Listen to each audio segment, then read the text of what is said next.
Bismillahirrahmanirrahim. Alhamdulillahi rabbil alamin wa bihi nasta'in ala umuri dunya waddin. Ashhadu an la ilaha illallah wa ashhadu anna Muhammadan abduhu wa rasuluh. Nabiul Mustafa Muhammadin sallallahu alaihi wasallam. Uhayyukum bi tahiyatil Islam, tahiyatus salam, tahiyat ahlal jannah. Assalamualaikum warahmatullahi wabarakatuh. Bapak, ibu-ibu, kaum muslimin, kaum muslimat, sidang jamaah zuhur yang dimuliakan Allah Subhanahu wa taala. Kita memuji bersyukur kepada Allah, Zat yang senantiasa melimpahkan rahmat dan karunia-Nya kepada kita bersama. Salawat dan salam juga kita doakan kepada Allah semoga disampaikan kepada junjungan kita yakni Nabi besar Muhammad sallallahu alaihi wasallam. Kultum zuhur kita pada siang hari ini sama-sama kita tadabburi firman Allah Subhanahu wa taala yang terdapat dalam surah Al-Hadid surat ke-57 ayat ke-16. Allah berfirman, A'udzubillahi minasyaitonirrajim. Bismillahirrahmanirrahim. Alam ya'ni lilladzina amanu an takhsha'a qulubuhum li dzikrillah wa ma nazala minal haqq wa la yakunu kalladzina utul kitaba min qabl fatala 'alaihimul amadu faqasat qulubuhum wa katsirun minhum fasiqun. Kaum muslimin, sidang jamaah zuhur yang dimuliakan Allah Subhanahu wa taala, surat Al-Hadid surat ke-57 ini sebenarnya kategori surat-surat pendek. Ayatnya hanya berjumlah 29 ayat. 5 atau 6 ayat pertama membicarakan tentang kebesaran, keagungan Allah Subhanahu wa taala. Kita diperintah oleh Allah Subhanahu wa taala untuk memuji, mengagungkan Allah Subhanahu wa taala atas kekuasaannya, atas takdir, atas kehendaknya, bahwa dialah yang menciptakan alam beserta isinya. Dia menciptakan langit, bulan, bintang, bumi. Semua yang ada adalah makhluk Allah Subhanahu wa taala, muncul, hadir karena kekuasaan Allah Subhanahu wa taala. Huwal qahhar, huwal qadir. Dia maha berkehendak, dia maha berkuasa, dia maha menentukan. Lalu setelah itu Allah memerintahkan kepada kita orang-orang beriman. Bukti kita mengagungkan Allah Subhanahu wa taala. Bukti kita membesarkan Allah Subhanahu wa taala. Bukti kita beriman kepada Allah Subhanahu wa taala. Setelah menjalankan perintah-perintah yang wajib, ibadah-ibadah wajib yang kita kerjakan secara rutin, maka ada perintah berikutnya untuk berinfak, untuk bersedekah. Apa kepentingannya bagi orang-orang beriman untuk berinfak, untuk bersedekah? Dalam urusan sosial, inilah bukti iman kita bukan urusan akhirat saja. Atau kita mengaku orang-orang beriman harus dibuktikan juga dalam kehidupan muamalah kita sehari-hari. Dan ini diperkuat oleh hadis Rasulullah sallallahu alaihi wasallam, la yabitar rajulu syabi'an wa jiranu mata jau'an. Jangan sampai terjadi kita mengaku beriman kepada Allah Subhanahu wa taala, kita rajin salat, kita rajin puasa, bahkan mungkin kita haji umroh berulang-ulang, kita tidur kekenyangan, sementara tetangganya mati kelaparan. Maka infak atau sedekah adalah bukti keimanan kita dalam urusan muamalah sosial kita sehari-hari. Kalau untuk urusan akhirat, Allah lipat gandakan pahala dari infak atau sedekah kita, dan nanti di akhirat kelak dia akan menjadi cahaya di hadapan kita ataupun di samping kanan kita. Itulah motivasi yang seharusnya hadir dalam diri kita, membuktikan iman kita. Selain ibadah-ibadah wajib, kita membiasakan diri untuk berinfak, bersedekah. Bukti kepedulian kita dalam muamalah sehari-hari, dan bukti keseriusan kita ingin mendapatkan ridha Allah Subhanahu wa taala di akhirat kelak, kita ini akan mendapatkan cahaya dari sisi depan dan juga dari sisi kanan. Apakah cahaya ini sederhana? Tidak. Cahaya ini adalah suatu yang istimewa, kemuliaan yang Allah berikan kepada orang-orang beriman yang mau berinfak atau bersedekah. Dan orang-orang munafik menginginkan itu. Bagaimana cahaya itu bisa mereka dapatkan? Tapi tentu ini adalah mustahil, karena urusan akhirat adalah urusan balasan, bukan lagi peluang untuk beramal. Kaum muslimin, sidang jemaah Jumat yang dimuliakan Allah Subhanahu, sidang jemaah Zuhur yang dimuliakan Allah Subhanahu wa taala. Lalu pada ayat 16 Allah menegaskan, apakah belum datang juga waktunya bagi orang-orang beriman? Berarti bukan untuk orang lain, tetapi untuk kita. Untuk kita yang sholat, untuk kita yang berzakat, untuk kita yang berpuasa, untuk kita yang haji. Apakah belum datang juga waktunya untuk khusyuk dalam beribadah, berzikir kepada Allah Subhanahu wa taala? Sidang jemaah Zuhur yang dimuliakan Allah Subhanahu wa taala. Apa kaitan ayat ke-16 ini dengan ayat-ayat sebelumnya? Sangat mungkin berulang-ulang terjadi dalam diri kita masing-masing. Kita salat tapi tidak khusyuk. Kita penuhi syarat dan rukun salat, tapi kita tidak tenang, tidak nyaman, tidak menikmati salat yang kita kerjakan itu. Maka wajar Allah menjelaskan bahwa salat itu sesungguhnya berat kecuali bagi orang-orang yang khusyuk. Wa innaha lakabiratun illa 'alal khasyin. Sungguhnya salat itu berat kecuali bagi orang-orang yang khusyuk.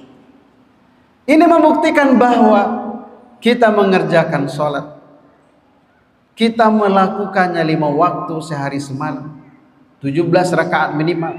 Kalau ditambah dengan amalan sunnahnya, berapa rakaat?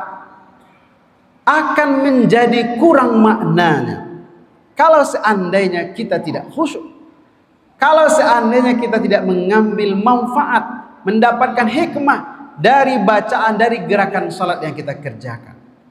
Maka wajar Allah menegur kita, mengingatkan kita, alam ya'ni lilladzina amanu, belum datangkah juga waktunya bagi kita orang-orang beriman? Kalau awalnya Allah memerintahkan kita untuk berinfak agar kita nanti mendapatkan cahaya, lalu orang-orang munafik juga menginginkan seperti itu nanti di akhirat kelak. Lalu Allah menjelaskan berikutnya, belum datangkah juga waktunya? Apa hubungannya? Paling tidak hubungannya itu adalah salat yang khusyuk pasti berbuah dalam kehidupan kita sehari-hari. Salat yang khusyuk yang kita kerjakan, memenuhi syarat dan rukunnya dengan penuh konsentrasi, memahami bacaan gerakannya itu, pasti berbuah kepada akhlak perilaku. Allah berfirman, inna sholata tanha anil fahsya'i wal munkar. Itu bukti salat kita berbuah dalam akhlak perilaku. Dalam urusan sosial juga demikian. Apa kira-kira hikmah kita mesti dianjurkan, diutamakan untuk berjamaah? Salat berjamaah lebih afdal, lebih utama dari salat sendirian. Apa rahasia atau hikmah setelah imam selesai salam, ke kanan dan ke kiri menghadap ke jamaah? Salah satu hikmahnya adalah untuk memastikan jamaah kita ini hadir tiap waktu. Kalau ada masalah, mungkin dia sakit, mungkin ada yang sudah meninggal, mungkin ada masalah, mungkin dia dapat musibah, maka muncul kepedulian setelah itu. Itulah buah dari salat berjamaah. Tetapi kalau seandainya tidak hadir kekhusyuan, tidak kita maknai, tidak kita jiwai salat yang kita kerjakan, maka dia mungkin tidak akan berbuah kepada kepedulian sosial berikutnya. Alam ya'ni lilladzina amanu an takhsha'a qulubuhum li dzikrillah. Sidang jemaah Zuhur yang dimuliakan Allah Subhanahu wa taala. Allah juga mengingatkan, mungkin ada penyebab orang tidak bisa khusyuk itu. Secara zahirnya mungkin dia beramal tidak dilandasi oleh ilmu. Dia mengerjakan sesuatu tidak didasari oleh pemahaman yang cukup. Atau dia terjebak, tersandra, seolah-olah sholat itu hanya pendekatan fikih semata. Maka yang dia fikirkan adalah syarat dan rukun. Betul, kalau syarat dan rukun terpenuhi, secara fikih dia menjadi sah. Tetapi apakah sholat yang kita kerjakan itu bermakna, berbuah setelah kita mengerjakannya dalam kehidupan kita sehari-hari? Tidak cukup dengan memenuhi syarat dan rukun, tapi harus kita tambah untuk menghadirkan khusyuk, untuk menghadirkan konsentrasi, untuk menghadirkan pemahaman bacaan gerakan dari setiap bacaan gerakan sholat yang kita lakukan. Kalau kita melihat di televisi atau kita pernah haji atau umroh, mungkin kita sering mendengar imam di Masjidil Haram ataupun di Masjid Nabawi mengawali sholat berjamaah itu. Ini bagian dari menghadirkan kekhusyuan. Dia katakan, bukan sekedar istawu wa'tadilu, saf lurus dan rapat, tidak, tapi dia tambah sallu salatal muwaddi', salatlah kalian seolah-olah ini adalah salat terakhir. Sedang jemaah zuhur yang dimuliakan Allah Subhanahu wa taala, kalau kita menghadirkan perasaan bahwa ini adalah salat terakhir kita, pasti kita akan konsentrasi, pasti kita akan serius, pasti kita akan penuh penghayatan dari lafaz bacaan-bacaan sholat kita. Tapi kalau kita menganggap ini sholat pertama, ini sholat kedua, nanti akan hidup lagi, besok akan bisa lagi, wajar. Ketika kita sudah takbiratul ihram, mungkin awalnya khusyuk, tapi rakaat kedua sudah terganggu, pikiran kita sudah kemana-mana, sampai akhir salam sudah kemana-mana pikiran kita. Wajar sholat kita tidak bermakna, wajar sholat kita tidak berbuah, padahal kita melakukannya setiap waktu. Atau yang kedua, kita menganggap sholat itu selesai dengan pendekatan fikih, sementara Rasul Shallallahu Alaihi Wasallam mengajarkan kepada kita bahwa yang dinamakan dengan ihsan, yang dinamakan dengan sesuatu yang sangat terbaik itu adalah menyembah Allah Subhanahu wa taala ka'annaka tarahu. Wa ma huwal ihsan? Ketika malaikat Jibril bertanya kepada Rasulullah sallallahu alaihi wasallam, Rasul menjawab, al ihsan an ta'budallah ka'annaka tarahu fa illam tarahu fa innahu yarak. Kalau tadi sunnahnya adalah menghadirkan suasana perasaan ini adalah salat terakhir kita, hadis ini mengajarkan kepada kita bahwa kita menghadirkan pengawasan, muraqabatullah itu seperti CCTV. Anta'budallah ka'annaka tarahu. Kalian, kita menyembah Allah, dan itu adalah puncak ibadah, itu adalah salat, seolah-olah kita melihat Allah Subhanahu wa taala. Anda itu tidak bisa karena Allah Maha Gaib. Fa illam tarahu fa innahu yaraka. Hadirkanlah keyakinan sesungguhnya Allah Maha melihat. Jadi secara iman kita mesti menghadirkan Allah sungguh-sungguh Maha melihat. Dalam kegiatan kita sehari-hari, dalam ibadah, khususnya salat, tentu Allah Maha melihat. Karena Allah Maha mengetahui, Allah Maha basir.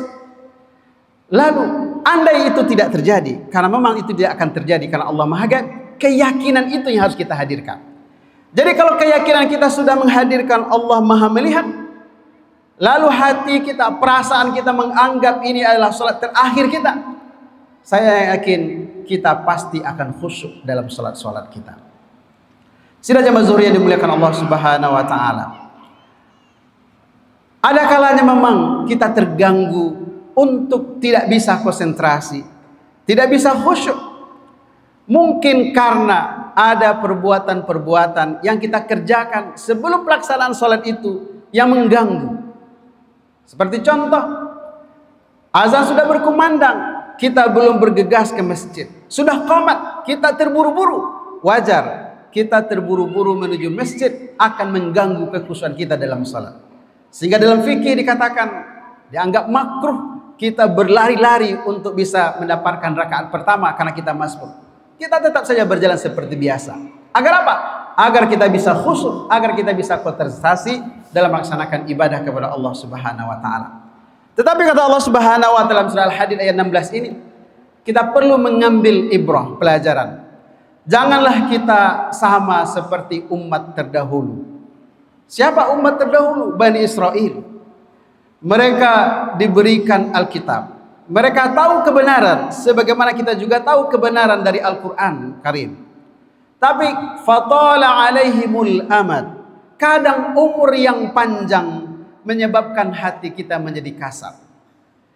Karena umur kita panjang, apalagi sehat walafiat, ada muncul kebanggaan, ada gangguan hati, sehingga ibadah yang kita kerjakan hanya menjadi rutinitas.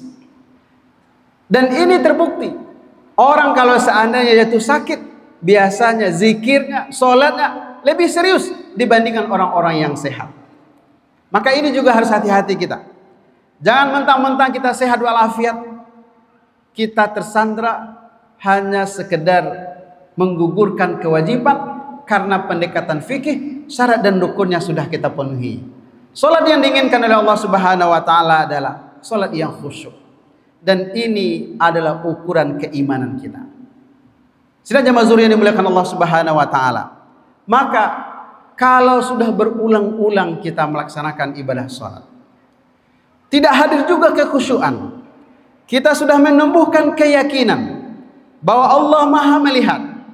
Kita sudah menumbuhkan perasaan bahwa ini adalah salat terakhir. Kita juga sudah memenuhi syarat dan rukun secara fikih, tapi belum juga khusyuk. Maka kita juga perlu mengevaluasi. Mungkin ada perbuatan, ada ucapan yang kita kerjakan di luar salat, itu adalah ucapan atau perbuatan yang dilarang oleh Allah Subhanahu wa taala. Kenapa? Karena ternyata perbuatan, makanan, minuman, pakaian yang ada unsur haramnya yang dilarang oleh Allah Subhanahu wa taala, ternyata itu mengganggu kepada ibadah kita diterima atau ditolak oleh Allah Subhanahu wa taala. Hadis yang sahih dikatakan bahwa asy'asa rajulun minas safar.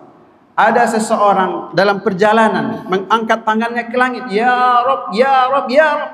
Dia berdoa, ya Allah kabulkanlah doaku, ya Allah kabulkanlah permohonanku.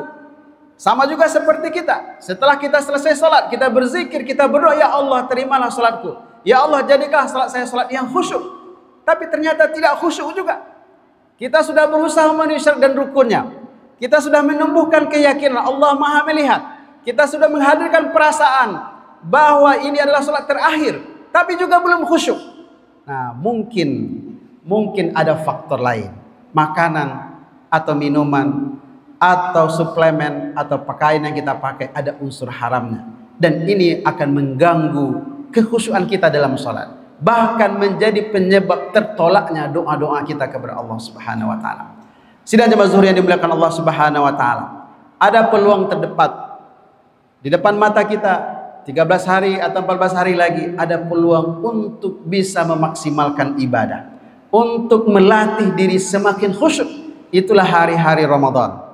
Maka seharusnya 2 minggu ke depan ini kita pastikan kita membekali diri dengan ilmu yang cukup.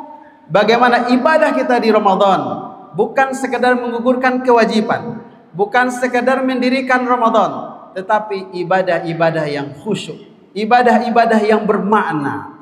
Apakah yang berkaitan dengan salat, apakah yang berkaitan dengan tilawatul Quran, ataupun juga yang berkaitan dengan kepedulian sosial, kita pastikan semua itu bermakna, berbuah, memberikan manfaat positif pada perubahan akhlak dan perilaku kita sehari-hari. Billahi taufiq wal hidayah. Assalamualaikum warahmatullahi wabarakatuh.